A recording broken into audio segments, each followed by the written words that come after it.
over me. She comes with her hypnotic dance. She holds me here with only a glance. She's over me.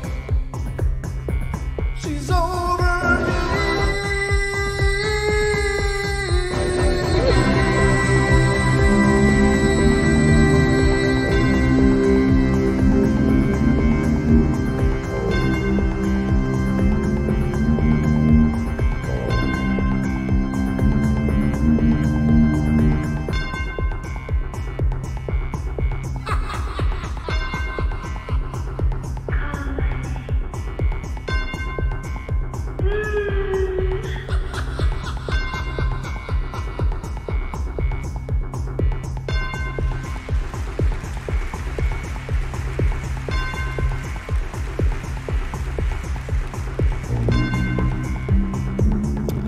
Hey everybody, and welcome to the Paranormal Portal Night Terrors. I'm your host, Brent Thomas. Thanks, guys.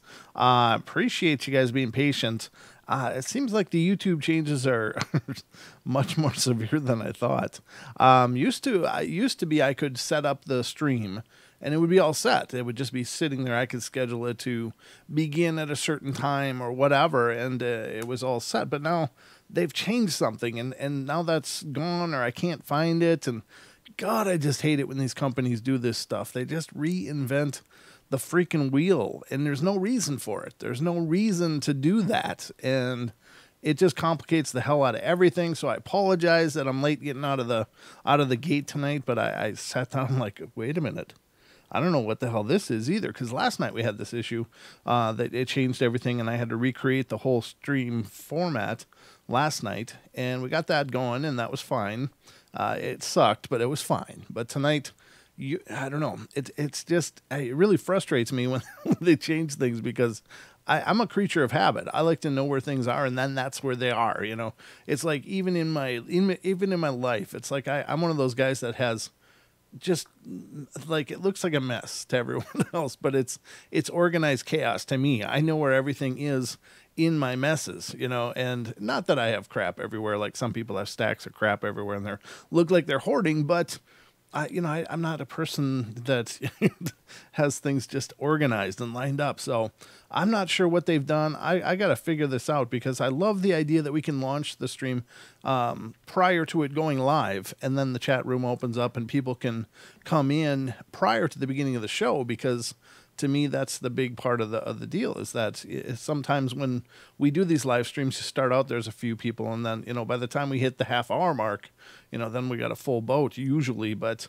I noticed when I was launching the stream a little earlier, and it was just in holding in a standby, more people came in, and then at the launch of the show, we could really get at it. So I like that, and I miss it, and so that's why I'm running late tonight. Sorry for the long Digger Dog says, I don't have crap, I have stuff. Yeah, I got stuff too. It's just some of it is crap, but it's important to me. So that's the way I am. I guess I'm a little nostalgic about things. I hang on to things probably a lot longer than I should. Anyway, these are the Night Terrors. I'm your host, Brent Thomas. The phone lines are open. 720-923-0500. Again, 720-923-0500 is the number for the Paranormal Portal. If you want to call in and be a part of it, that would be fantastic. If you've got something paranormal that you want to share, I'll be listening. Special announcement, remember tomorrow night, we're welcoming back our wonderful friend and Paranormal Portal psychic, Mrs. Deborah Varner, to the show, and she's going to be doing free readings tomorrow night here on the Paranormal Portal, so I hope you'll join us. And again, that's tomorrow night, and we'll get into that. 2-hour show starting at 7 p.m. Pacific Standard Time, whatever that means to where you are. You'll have to sort that out, but I guess that means, 10 Eastern, yeah? So 7 p.m. Pacific, 10 Eastern. Deb will be joining us, and we'll be getting into that. So it should be a great time. It'll be good to have her back. It's been a while. We had to take last month off due to Coloma, so she's back tomorrow. And we'll see how many people take part in that. But again, if you call in tomorrow night, call in early and hold the line, because it does take a while, first of all. But second of all, if you get in early, you got a better chance of getting the reading done. The last several shows, we've not told anybody they couldn't have a reading. We ended up just going into YouTube overtime, but, it's best if we can squeeze it into the 2 hours for me personally, because I got a 5-year-old that thinks that closing time is an absolute thing. So he's always waiting right as soon as the bell strikes 9, he's ready for me to be done. So anyway, I think that's all I got on the front end here, ladies and gentlemen. So I hope you're ready, because it's time for bed.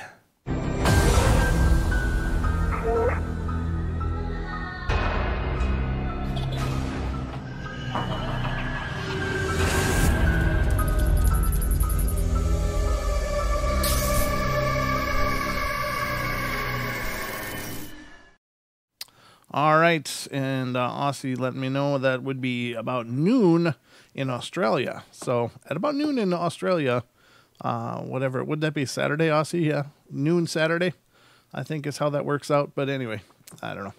There's a global clock going on, and I have a hard time keeping up with the one that's in my zone. So whatever it means, just be here, or else, because all the other cool people will be here, and so you should be too.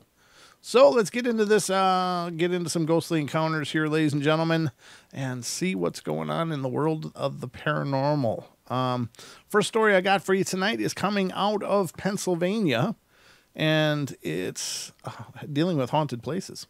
It has to do with actually a drugstore that's apparently haunted. Stores are notoriously haunted too. I find that there's so many stories of hauntings in retail spaces, but then again, they can be old retail spaces as well. And, of course, those old buildings have a long memory. So, and a lot of old ghosts in them. So let's see what's going on in Pennsylvania tonight. And this says, I started working at a chain drugstore in my hometown about 4 months ago, at the beginning of December, which is, whatever, this would be April, I guess, when this was written, of 2009. Yeah. And, it says, the first day I walked into the store as a paid employee, I had a feeling. It wasn't a foreboding or anything, but it was, you know what, I did it again. Never mind. I'm not reading that one, ladies and gentlemen. The first story tonight's coming from Michigan. I thought I left it open because I hadn't read it, but I had read that last one already. So if you want to hear what happens at that drugstore, check out the last Night Terrors episode from last Sunday, because that's where you'll find it. But anyway, let me start with from this one. This one's coming out of Michigan, and it has to do with family and friends visits. And these stories, I always say that I like them, and I do. I mean, these are usually really beautiful stories of people coming back to the ones they left behind. The spirits of people coming back to visit their loved ones. And so I like these stories because I think they're incredibly healing and cathartic and help people to move on. So let's do that one. And it says, it was September 13th of 2008 when I got the message that my friend Joey had passed away. He was in an auto accident. I never met him in person. We only spoke through a website. On his profile, he had a few songs, but only one that made me cry every time I visited his page. When I first heard about his death, I contacted my cousin, who also spoke to him through his website, and we set out to travel across a couple of states to go to his funeral. I also brought my son with me, and we arrived 15 minutes after it supposedly ended due to a highway closed down from a recent rain. Well, since we arrived late, we decided to go to the location of the car crash, and the site was posted over a bulletin board. And the town where Joey lived was very small, and the streets weren't lit up, so it was really easy to get lost. We drove around for about an hour, and we still couldn't find the site, and we came across the same four-way stop when we decided to drive straight ahead instead of turning down the same road we kept turning on. Well, after this decision, Joey's profile song popped up in my head. I hadn't thought about this song for a few hours, and I told my cousin we were getting close. All of a sudden, I saw it. I saw the crosses by the side of the road, and I also saw him. I saw Joey. He was leaning up against the tree with a cigarette in his mouth, and I was going to get out of my car, but my cousin started to get scared. It was spooky in the dark. and told me to just keep driving. And I drove up a little further, turned around in someone's driveway, and when I drove past the site again, he was gone. I spoke to his mother the next day and asked her if he ever smoked, and she said, yeah. And I was silent, and I think because I scared myself that I actually saw him, and no one else did. Huh. You know, I often wonder about that, too. Do spirits, of course, you know, in certain circumstances, it seems to be the thing. But does every spirit like to visit the place where they died? Is there some, is that an imprint, or is that the actual sentient spirit? And I don't know which is which, and how could I? But these are the things that I think about as I read these stories. It's like, well, why would they come and visit that place? Would that be a sad place to them, or would it be just a, I don't know, maybe it's a real positive thing for spirits when they cross over, at least for some of them. Obviously not for all, you know, depending on the circumstances of the passing. But a car crash, I think, would be kind of tragic. It sounds like this person was definitely not done living yet, and I think that's what makes it tragic. But do they go back and just look at that place, or are they always attached to that place in some measure, or is there just a psychic imprint left behind, like a residual imprint of the person? And I don't know. I don't know if I would, you know, I think about it. Would I go back to the place that I left this mortal coil? And I don't know that I would. I don't know that would be a place that I would want to remember. But maybe they after you transition, you look at death a different way. But for us, it's always so tragic and it's always so painful. But maybe that's part of the transition too, is you got to process that pain or process that emotion. So I don't know, just things I think about. This is what it's like in my head, ladies and gentlemen. And maybe I should keep some of those to myself. But I don't know. I like speaking them out loud because it's my process, I guess, to just try to understand what the hell all of this stuff is. Let's get some more on the shelf here, ready to roll.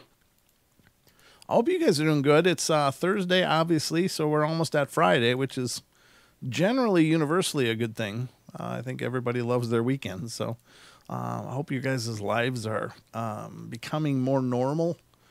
I don't know if that's possible in today's day and age. There's just so much weirdness and confusion out there, and you know, I think every one of us is kind of watching what's going on in the world, just going, what the hell is going on in this world? It's just been crazy, and it's really hard to, I guess, find a rhythm in today's world right now, with all of this upheaval, with all this strangeness going on, with all these rapid changes of the life that we once knew, and what is it going to be now? And I think about that because I think about every time there's been any major thing happened, you know, like a national or global kind of thing happening throughout the course of my life.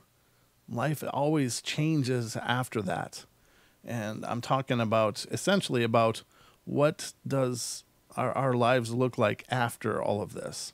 And will it ever go back? Will it ever go back, you know? And I realize that, you know, what I'm talking about doesn't really apply to the show, but it does apply, I think, to all of us. And I got to tell you, I'm pretty concerned about what's going on out there and what it means for all of us. And it's kind of got my dander in a uproar here, but I don't know. I hope you guys are coping okay. I guess that's my point in bringing it up. I think that a lot of people are stressed beyond belief.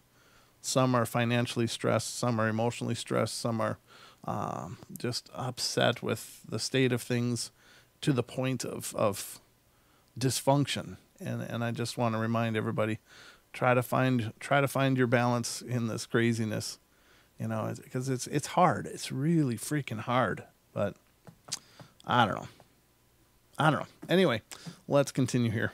This is a Ouija board story, actually. It's coming out of Pennsylvania. And, we talk a lot about Ouija boards on the Paranormal Portal because they seem to be kind of hand in hand with things going sideways mostly. Most often people, just don't know what they're doing. They don't understand what they're doing. And I think it's because some people equate a Ouija board with, potentially a spiritual cell phone. You know, we make calls on our phones without any regard or any even a second thought. It's like, I want to talk to this person, I will talk to this person. Boom, you know. And so I think people look at the Ouija board the same way. I want to talk to someone, you know, whoever that person may be. And sometimes you have an idea, sometimes you don't. You're just curious. But you pick up that tool and you start using it. And I don't think people understand the ramifications or the forces that they're dealing with. And how could they? Because none of us really understand it. But I think for most people, they're wildly unprepared for what they're doing. And yeah, I think you're potentially opening up something. And I know that goes without saying, given the stories that are out there and the things we've covered on the show. But I just wonder, what is it that leads people to do that? Is it just a idle curiosity, or is it people truly reaching out with the intent of making contact with someone they love or loved, and trying to reestablish that connection, that bond? And what is it that drives people to do that? And you know, even knowing the warnings that are out there, because I don't think anybody can use a Ouija board and not be aware of some of these horror stories that are out there. You got to be living under a rock to not have heard about Ouija board stories that go wrong. And, you know, it comes up in movies, for God's sake, you know. And those are dramatizations and stuff, of course. But in the same regard, you know, there's people's lives who have been ruined because of their messing with things that they can't possibly understand or aren't prepared to understand. So let's see what this story is. It says, to start off with, I'm 14 and I'm from the Harrisburg area of Pennsylvania, and I have been pretty much my whole life. Soon after my 14th birthday in October, I developed an interest in Ouija boards and the paranormal altogether. For a while, I was only interested out of curiosity. As I looked more into it, and read other experiences, both good and bad, I had the urge to play and experience it for myself. I was just asking, why do people do it? Well, there you go. This story answered it, and I have not read this prior to this moment. So it says, I was kind of embarrassed that I was so interested in something that seemed so out of the ordinary, and decided to make my own Ouija board. I would attempt to use it myself, and it wouldn't work. So I finally asked my mom if I could purchase the glow-in-the-dark Ouija board made from Spencer's Gifts, and surprisingly, she agreed. I decided I wanted to buy one because I assumed the homemade board didn't work because it was homemade. I did end up taking it to a friend's house and playing it for the first time there. The experience wasn't at all what I imagined. It was boring. I was kind of disappointed and kind of actually forgot actually using, and decided to look into its history and more about it for more exciting experience the next time. A few weeks later, I slept at another friend's house, and I bought my board. Well, we waited a while before playing so we could get the ultimate spook factor. My two friends and I started playing at around 3 a.m. We contacted a spirit, and that didn't go by any name at all. And I knew this was bad, but I really wanted to experience something great, so I just ignored it and didn't say anything. We talked to the spirit for well over an hour and a half, and it seemed really nice. Told us we were pretty and funny, and of course, not knowing as much now, I believed it. We gave this spirit too much trust, especially for how little we had talked to it. We asked it if it would like to ask us something, and it quickly moved to yes. Then very quickly it spelled out, "Get effed." I quickly moved the planchette to goodbye, explaining to my friend how it was a demon, and that if I wouldn't have moved it to goodbye, we would have risked much danger. If only it were that simple. In between that time and the time at my next experience, I attempted to use it again by myself, but then just gave up. I knew I just can't, and I shouldn't do so anyway. What about a month or so after, I slept at yet another friend's house and brought the board with again. Her mother was telling us how she played the Ouija board at a sleepover when she was young, and she was tormented by a little girl spirit. She explained to us that the little girl would be in her dreams and stand over her while she was in her bed at night. Well, we ignored this and we played anyway. It took us about 10 or 15 minutes to finally contact the spirit. We got the name Penelope, obviously a female spirit, and she told us she was 6 years old and died in a car crash sometime in the late 1800s. A car crash in the 1800s? Really? Okay. We were a little confused by this because we weren't completely sure if cars were even invented then. Okay, good thinking, kids. We continued and asked a bunch of questions, and then I finally blurted out, "Touch me." It quickly spelled out, "Okay." At the last minute, I changed my mind. However, I asked it to tell us how it would physically show us that it was here.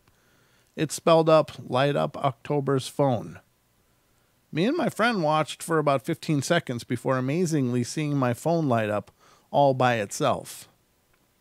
As you would guess, we were frightened, but kept going.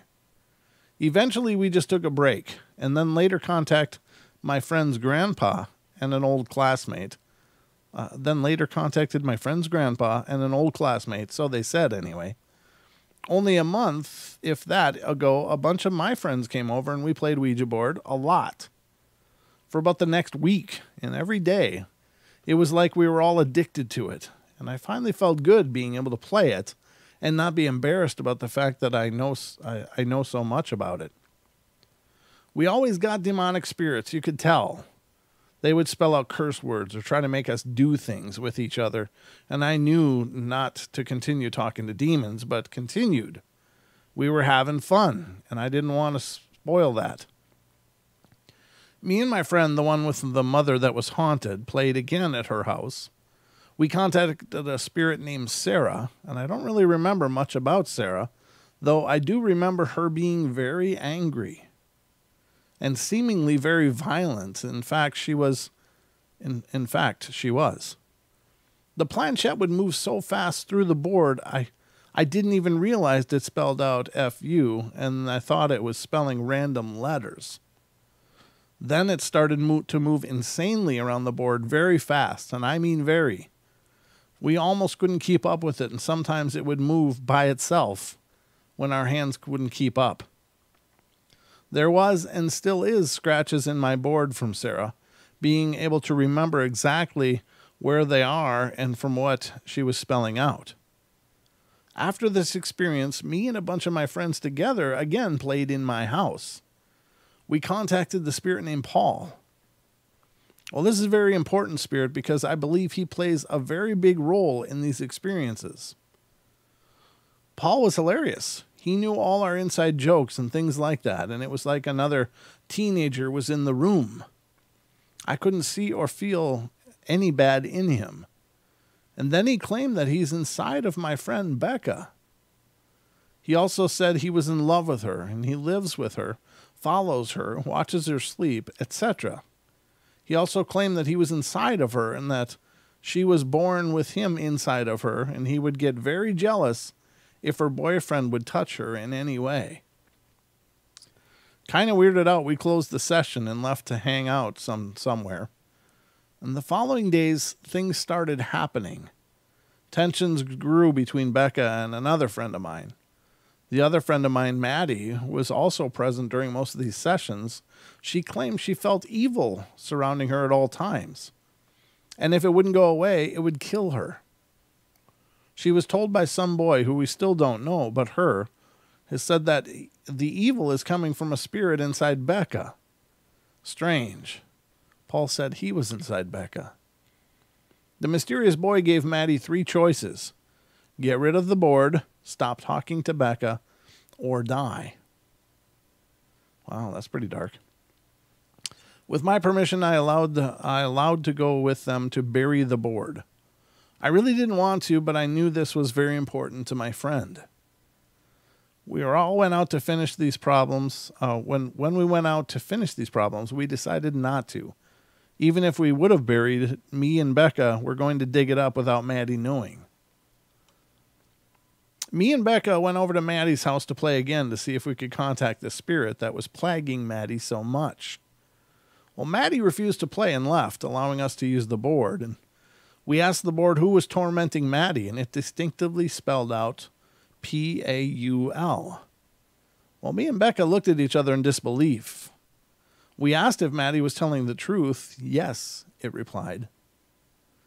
It then spelled out danger or something else to that nature, and we asked, what about danger? Then it quickly spelled out Maddie. We then asked if Maddie was in danger, and it moved to yes. Then a little after spelled out fall.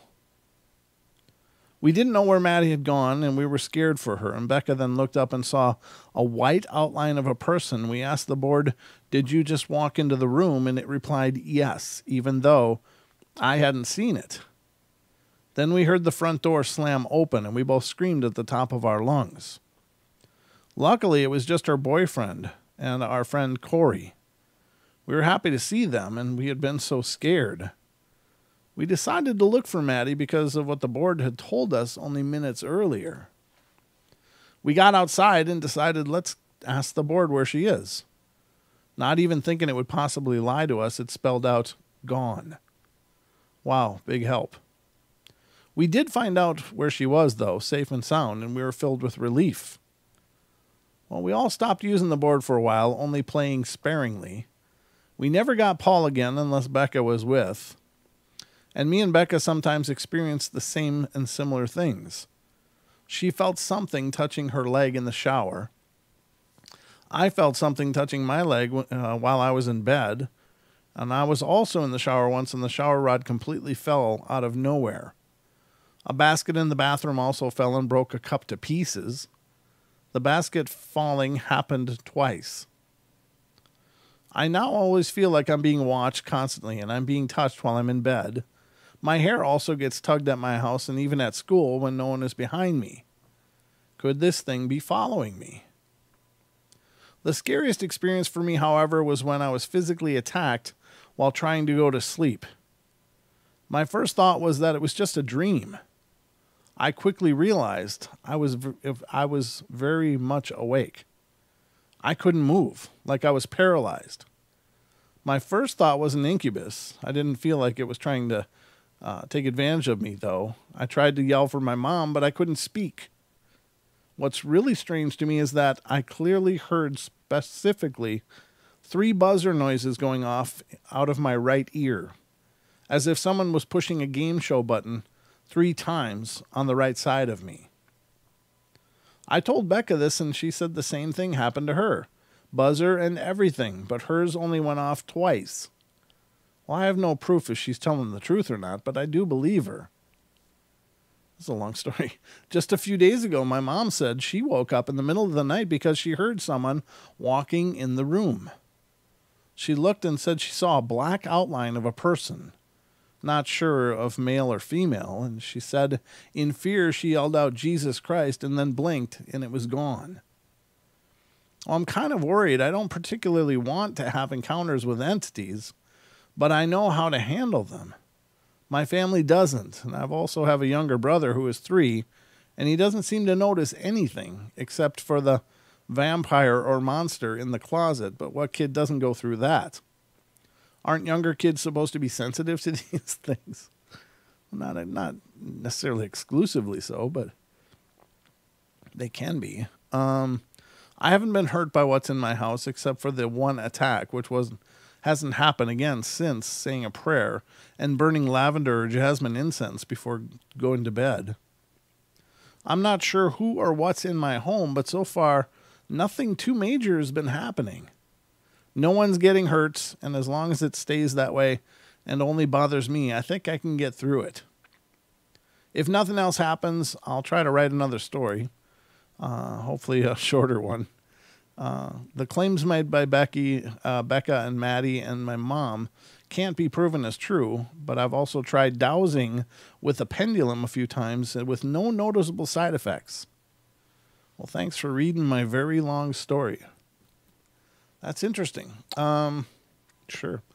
I don't know what it is about that, though, but there are many people that talk about this addiction to a Ouija board. And maybe it is, but is it truly an addiction? Well, I guess maybe if you feel compelled to do it, or you feel like you need to do something, then it's an addiction. We can certainly have behavioral addictions and not necessarily only chemical. I don't know. I'm not sure about why. I don't know. Is there some endorphin or connection thing, energy thing that's going on during those sessions that people end up getting addicted to? I mean, I suppose it may be an endorphin kind of thing. There's a thrill to being scared. That's why people go to horror movies, or it's an adrenaline thing or something. You know, that idea that you're right on the edge of something risky, and there's a factor to that. So maybe it is. I guess I'd never really thought about that before, but it does make sense. If people are getting scared, it's that thrilling scare feeling. The Halloween thing, you know, the whole, I'm going to get scared, but I'm going to be okay. But it's thrilling to be scared. So maybe it is. Maybe it is some kind of blood, like an endorphin or a adrenaline kind of rush that people get, and that's what they get addicted to. Maybe that makes sense, actually. All right, the next one is coming from Indiana, and this one has to do with what? And that's half the what do you Aussie? And that's half the Paranormal Portal show gone with that one story. That's true, but long stories are good. I like long stories too, because they do have, if they're well written, they have a lot of information. And I think it's interesting what I just read, I think was interesting. Even, you know, it's dealing with this subject that I find so interesting in the Ouija board. It's like, why do people feel compelled to do it? And maybe it is an addiction, you know, maybe it is that kind of thing, but Ozzy, you seem disappointed. I'm sorry if that's the case. Good to see everybody tonight. Thank you all for coming in. It's always a pleasure to look up and look at the board and go, wow, that many people are here to listen to me. It's kind of a rush every time, but it's a good rush. Thank you for that rush. I'm addicted to the Paranormal Portal. Hi, my name's Brent. I'm addicted to the Paranormal Portal. Hi, Brent. That was your guys' line. Hi, Brent. Oh, never mind. I'm just kidding. This one's from Indiana. It has to go to photographs. There are some photographs at the end of this, too, so I guess we'll show these in a minute. Just in glancing at them, I don't know. Yeah, there might be some there. I don't know. It depends on what this narrative is. It's from Indiana, photographs. Let me start this out by saying that this is an honest attempt to get some answers. I have an issue, maybe a few, going on right outside my back door that I seem to have hit a brick wall in discovering what the issue is. The best way to give you all my findings so far is to lay out the facts that I've come upon. Anyone who's been following stories that I've submitted and some of the comments may recall reading most of this at one point, but I feel that they all may be connected in some way, or I'm just missing what the connection is. We live not even a quarter mile from the old Lincoln Highway of 19 or something. Not even a half a mile away, running along the same lines of the highway, is a huge county park. Within that county park, do you hear me squeak? Within that, I'm not going through puberty, I promise. Excuse me. Within that county park, about 3 miles in, is a swampish land, and we live in an apex of 3 cities, and they all join at the intersection up the road from our house. So technically, it's a toss-up as to which city we live in. In between the intersection and the Lincoln Highway is a set of railroad tracks. We've moved several times in the past 5 years, but this is the home that seemingly fantastical things happen in. Physical things that have many witnesses of. The first notable thing is a rolling fog that seems to only roll past the sliding back door. 7 foot to the left and 5 foot to the right of that door are windows, and the fog is not seen through those windows, only the door. And then there's a pond that seems to spring forth from seemingly nowhere beside the tree that is approximately 15 feet away from the sliding door. It doesn't have to be raining, nor does snow have to be melting. It can be a dry spring day. And at first we thought the septic needed to be flushed. With the lack of a certain smell and the landlord heading to the front yard, we found that not to be the case. The well is the second thought, and again the landlord headed to the front yard, strike two. My father-in-law passed away in our home November 4th of 2007 in a chair that was in front of the window that is 5 foot away from the sliding door. According to a local historian, the house listed here under Eckhart was built where once the main house to a large farm once stood. And ours stands where its summer kitchen once was. I don't know what the validity of that statement is. I should point out that the historian provided this information without knowing our exact address.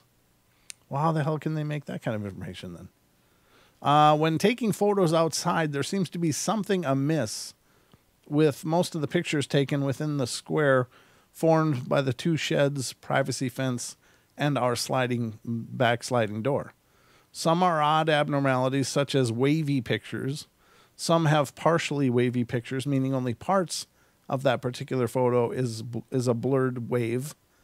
And some others have orbs, and some have faint orbs. I don't really put much stock in orbs, but some of these seem to move as I tend to take a couple of pictures in the same place to eliminate possible photo oops. There are other things, like personality glitches and illogical healing. I don't know what that logical healing is, and the like that are occurring inside the house as well, but those things we've been dealing with through holistic healing. What I'm looking for is the answer to is what is with the things happening in the backyard.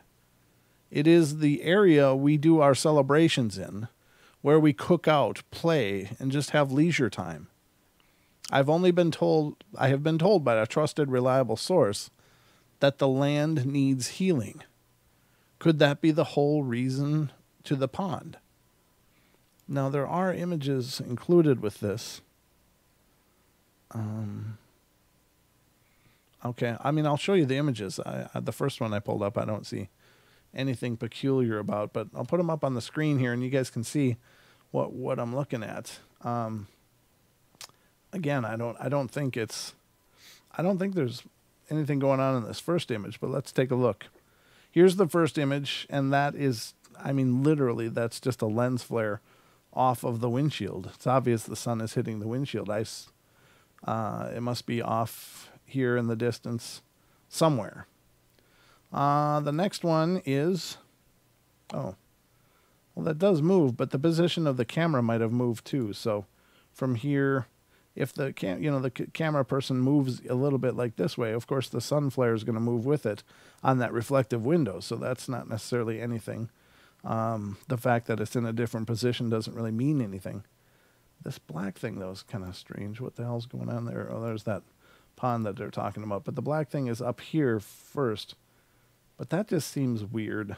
I don't know. Or it's just something that really overran the sensor of the camera and created that dark pixelization there. I don't know. But next is I assume this pond that they're talking about. And it's not really a pond. It's just I don't know, a little stream of some sort. Maybe there's a spring.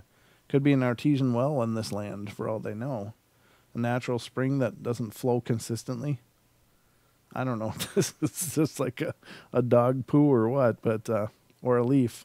I'm hoping it's a leaf. I'm hoping they didn't feature a dog turd in their pictures. But let's see another one. Yeah, I don't know. I don't think this qualifies as a pond. I don't know if this is lowland or not. I mean, it could be that the water table is really high right here. I don't know.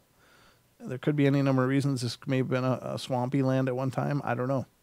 There's a lot we don't know about this story, and so to have a wet spot in your yard, I don't think is necessarily paranormal. But water and spiritual stuff does seem to go hand in hand. But it does look like probably an early spring photo. The reason I say early spring and not fall is because the leaf litter back here is it's not bright and pristine like it had just fallen. This looks like very old weathered leaves that have been pounded down by snow. And they're just kind of muted colors. So I don't think this is, I think this is definitely an early spring or a late spring image. And certainly having water in the spring wouldn't be bizarre at all. Now, I'm not saying this couldn't be paranormal at all, so please don't get me wrong. But I'm just saying that nothing here is standing out as being like, wow, that's definitely paranormal. Everything here seems to be at least explainable. Doesn't mean that that is the explanation, but there is a valid explanation in my mind to rationalize what these things could be. So it's interesting. I mean, it could definitely be paranormal. There could be a paranormal element at work here. I don't doubt the personal experiences are valid that they've been having, but and the visual anomalies that they've seen with that fog, that's very strange. But, you know, I don't know. And I don't know what the illogical healing they were talking about in the house is all about. That's a very vague statement, so I don't know how to qualify that. But it's interesting, ladies and gentlemen. That's some visual weirdness for you, because that's how we roll here on the portal.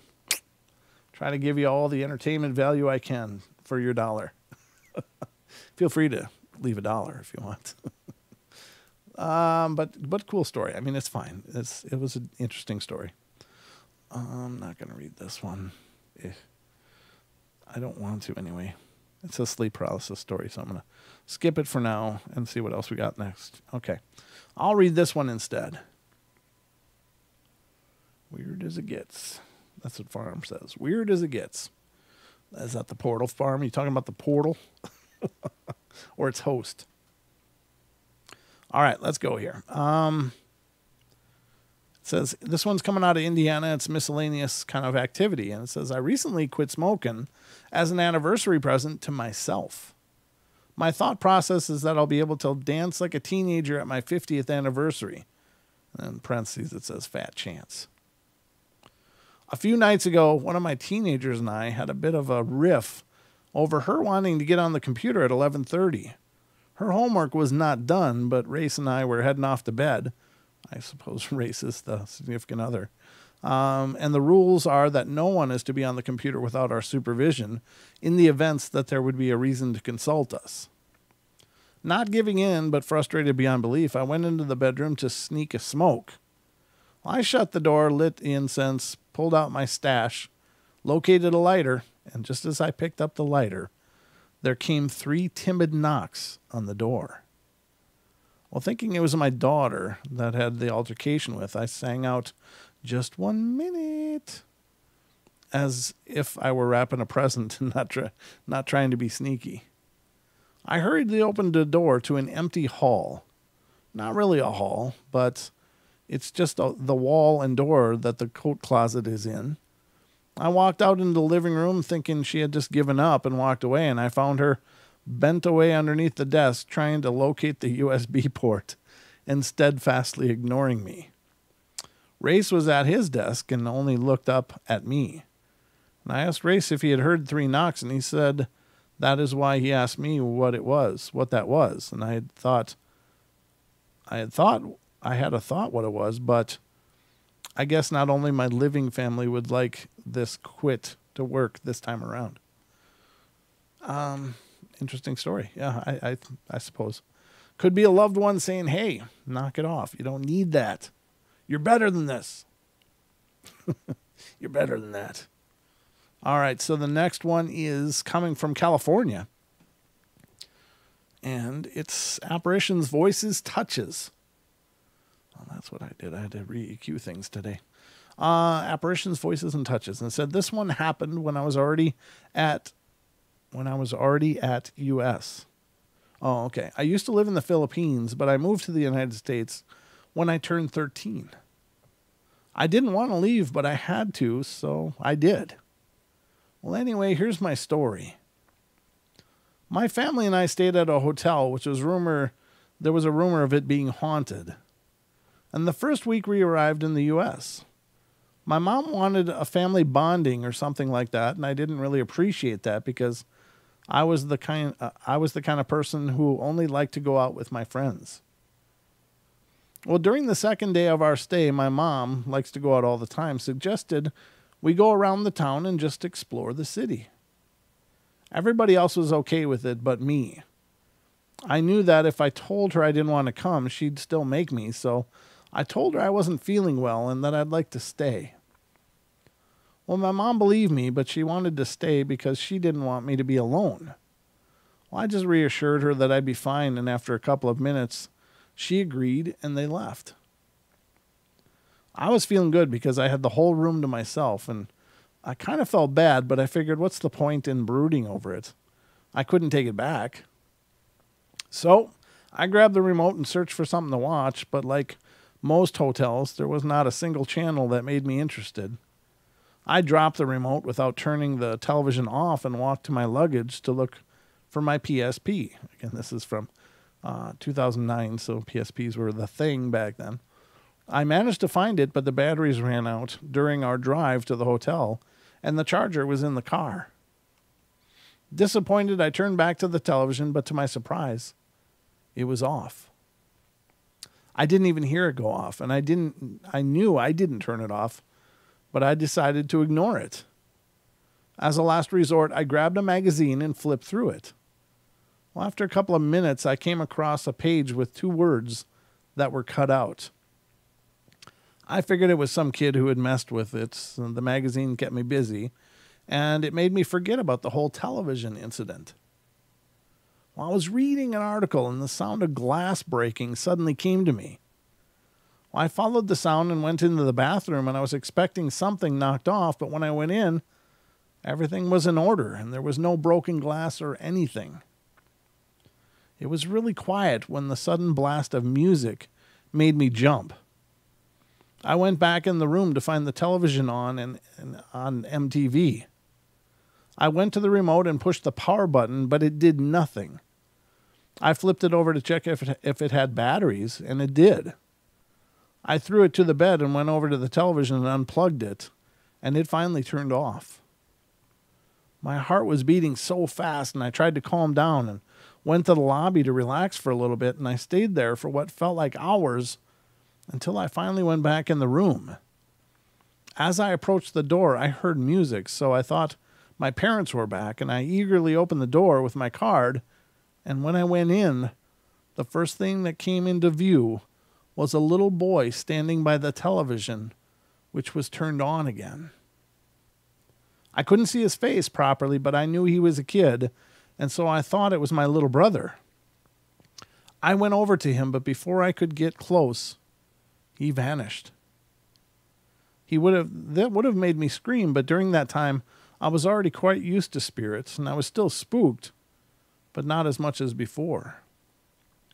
I went to the bathroom to wash my face, and as soon as I went in, I saw the words, "Help me," stuck on the mirror. It looked like it came from a magazine, so I grabbed the one I was reading just a while ago and turned to the page with the cut words. It was an exact match. When I tried to fit it in the paper, I went back to the room and asked out loud for the boy. I knew how to handle this situation, so I asked the little boy what his name was and what he needed help with. As an answer, the television turned on. It confused me because every time I asked a question, I'd be answered by the television, either switching channels or turning on and off. Trying to communicate with the boy made me tired, so I went to sleep. I was woken by a touch on my leg, and I figured it was the boy, so I sat up, but instead, there was my mom trying to wake me up. It was late in the afternoon, so we all went to dinner, and I didn't bother telling anyone about my experience and just decided to forget about it. While we were eating, my little brother tugged on my shirt. I turned to him to ask what he wanted, and he asked me who was with me when I was sleeping. Confused, I asked him what was he talking about, and he told me there was a boy sitting on the bed staring at me, and when he walked in the room. This sent chills down my spine, but I told him I had no idea what he was talking about, and that he was probably just imagining things. Throughout the rest of our week at the hotel, I experienced mild encounters, like my hand suddenly feeling like it was being touched and my hair being felt, by an unknown entity. The television kept doing odd things when I was alone in the room, but it didn't bother me. I actually liked it. The boy did nothing to harm me, so I was okay with it. And in the end, I never did find out who he was. The last thing that happened was when we were leaving the room to go home. I felt a tug on my shirt like the boy didn't want me to leave. To tell you the truth, I actually didn't want to, and I spread out my arms to invite him in a hug, and I felt cold air wrap around my waist. It made me feel like I had another little brother, and it actually made me cry a little bit, knowing I was going to miss him. I said bye and stepped outside the room, and as my dad drove away from the hotel, I took a last glance to the hotel and saw a figure of a little boy waving from a window, which I knew was our hotel room. Wow. That's got to be a really incredible experience. Again, with the little kid spirits, it's kind of weird. I don't understand it, but then again, there's a lot I don't understand. We don't have enough time to get into everything I don't understand, but it's kind of the way of the world. We do have a phone call, so let's get to this phone call before we're done here. And this is area code 865. You're on the air. You've been on the air for a long time. I'm sorry about that. Well, I've been on the air, but I've been on hold for a long time, that's for sure. No, it's fine. It's fine. That's, I didn't know if you guys took calls later in the show or what, so, and, just had them lined up, so I waited around. Oh, no worries. Thanks for waiting. Okay, but, what's on your mind tonight? Well, I'm happy to finally catch you guys on, so that's really great. And you're doing ghost stories, and I figured I'm one of those people that this kind of stuff just kind of falls around, and so I've got, a couple of ghost stories that are true ghost stories. Wonderful. I'd love to hear them, brother. Okay. Well, I'll start with one. This place I was living at was an apartment that had a lot of, it was kind of low income. There were a lot of people in and out and a lot of strife and relationships. I mean, it was cheap and I was young. So, sure. That's how it kind of went. But, so this place was, like I said, it really was kind of toxic feeling there. And sometimes I would be, say, like reading a book or playing a video game or something, and I would hear a loud pop, like a super loud clap. Not even a clap, maybe even seriously like a pop sound. Okay. And I could feel, you know how you could feel the sound? When someone claps or snaps close to you, you can actually kind of feel the sound. You hear what I'm saying? Like yeah, sure. It has a little bit of oomph to it. Sure. Yep. Anyway, there's one part to explain is it felt very, very real. And these pops, these loud sounds would occur, but the creepiest thing, there was just like strange, like kind of poltergeisty things that would happen around, but it's something I kind of grew up with. So what was really creepy was I was laying in bed one night and I had my arm up against the back wall, like around the back of the pillow. Okay. And I felt fingers. This was right up against the wall. And fingers came out and touched me. Like human fingers. There's no way to confuse this. And it touched my arm. Kind of touched this slightly and then pulled back to where I couldn't feel it anymore. But it was so real. I'd experienced sounds and ghosts, strange things happening, but never something so physical. And it was really hard. It was really hard to confuse that with something else. Right. I'm sure someone else has experienced that too, but sure. Yeah, this kind of stuff just kind of follows me around. I've had weird ones. And one thing I really want to ask is about those pictures earlier. Yes. Yeah. So you were looking at one that had the tree. What was it that you saw in that tree again? Around the tree? Well, that made it to where you thought it was a creepy picture. Well, they claimed that there was like a pond that would appear in their yard, and those were pictures, 2 pictures that allegedly showed the water. Oh. And I just thought, well, that's really not, it's not conclusive that, I mean, it is. It looks like they just drive around the tree. Right. Yeah. Yep. Right. Yeah. It kind of, I don't know. I was just getting into them. I liked the story, but I was upset when you got to the pictures, so it kind of broke my heart a little bit. I was hoping it'd be creepier. Yeah. It's hard. Anyway, yeah. Go ahead. But let's see. I have another one that I have some really weird ones. If you guys want to hear them, but one of the weirdest ones that happened. This is I had all my friends, my mom, everyone would hear this. Every now and then I would get this. This would only be on like speakers or a television that was unplugged. It would have to be off. There'd be no power to it. Uh-huh. And I would get a voice would come through on it. Oh my and God! The voice would speak. Yeah, no, I'm not kidding you. And I started hearing it at night, and it freaked me out. I mean, it totally. I was very young, maybe 12 or 13. It really freaked me out. It was scary, and I would hide from it. And after a while, after so long of this thing keeping me up, I got angry. Yeah. And I hopped up and I just said, "Shut up! Just be quiet!" and stopped it. And and it would talk, but you wouldn't be able to understand it. Just be like, "Oh, and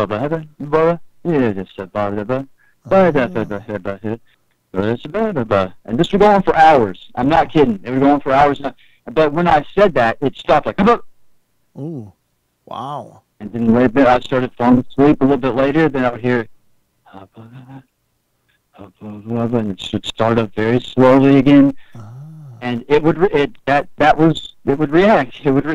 was creepy. That was even creepier.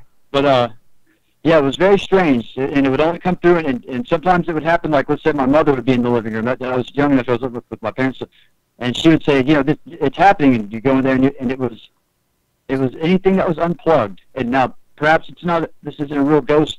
Maybe it's not a real ghost. Maybe it's just something else. But it was. Sure. It falls under that category traditionally, I think. Yeah. And it really happened for a long time. Films would be over. Yeah, it really was. It was. But it happened. It went on, and then it followed me from one house to another, and it kept up at the other house too. Mm-hmm. And maybe about almost 3 years. About 3 years, yeah. Wow. So it was random, but those are true stories. Those are true ghost stories, and sometimes ghosts they're not as spectacular as you kind of hope. They kind of still that kind of stuff just pops out of nowhere a lot of the time. Yeah. And it's strange, but that's really cool. Yeah. Well, okay, Ouija boards. Yes, sir. Go ahead. You're saying something. Well, I was going to say that's very interesting. And now the sound anomalies through the electronics that were off was witnessed by not just you, it was other people as well. Yeah. Oh yeah. Oh, okay. Definitely. Oh yes. Oh yes. It was very strange. It was even stranger when we moved. You could think maybe this is some kid in the basement, and he's messing around with some old ham radio, and I have no idea. Well, now the thing that's coming to me, and I'm not saying it's not paranormal. It could very well be, because of course we believe ghosts are at least utilize electromagnetic fields in their presence, and certainly that can interact with the magnets in a speaker or something like that, I imagine. There's so many stories of spirits messing with electronics that it's just goes hand in hand. But the one thing I was wondering is, do you know if there's any broadcast towers or radio towers close to your residence? Well, yeah, there was the town had a radio station, but it was I don't know if it was still in commission at that time, but it was mainly just for stuff like football games, kind of like the high school football games and stuff like that. We had our own little radio station for that kind of stuff, for news in the morning. But it's just because of where the place is, it is why I had some. But the radio station now is out of commission, and I actually was kind of far away from it. I live closer to that radio. It's torn down now, but yes, there was one up at that time. So, but but it was far, and it only came on like Friday nights, Saturday. It wasn't on all the time. Okay. Like I said, it was like mainly for the sound stuff. Yeah. Perfect. But anyway, now you said electromagnetic fields, and I think you're right that we're bathed in electromagnetic fields. And if these entities are using or taking advantage of that, it would make sense. We record things on electromagnetic technology. Yes. Why not? Why isn't the Earth's magnetic field simply just recording us?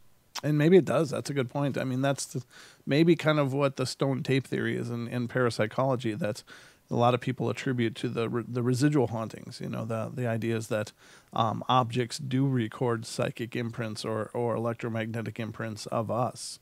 And there's many stories of residual hauntings being generated by people that are still alive. Those I find absolutely fascinating. But there's stories of people moving out of a house after a real emotional time, and the next owner is being haunted by an apparition of the person that just moved, and they're alive and well. So, very interesting. I've never heard that.